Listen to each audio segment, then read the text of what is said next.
Welcome to our channel. Today we how to deploy server monitoring tools with Datadog, full guide step by step clearly. Begin by visiting the Datadog website. Create a Datadog account by signing up with your email address.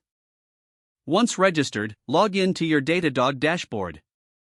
Familiarize yourself with the interface, focusing on the left-hand navigation menu. To install the Datadog agent, locate the Integrations tab in the menu. Click on Integrations and then select Agent from the drop-down list. Choose the appropriate operating system for your server from the options provided. Follow the installation instructions specific to your selected operating system. For Linux, copy the one-line installation command provided by Datadog. Open your server terminal and paste the command to initiate the installation. Once the installation is complete, open the Datadog configuration file.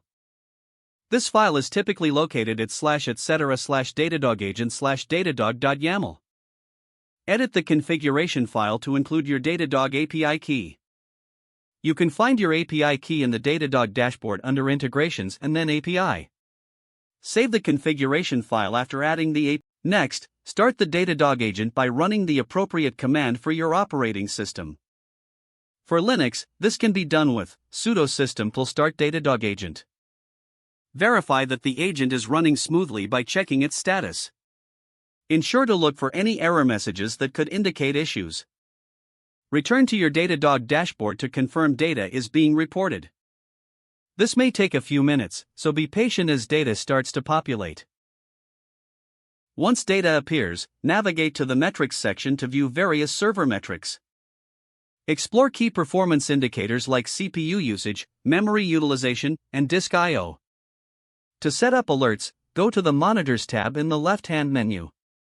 Click on New Monitor to create a customized alert for your server. Select the type of monitor you'd like to set up, such as a metric or event alert. Configure the alert parameters according to your needs. Set thresholds for when you would like to be notified. Choose the notification channels you prefer, such as email or Slack. Don't forget to like this video and subscribe to our channel for more step-by-step tech guides.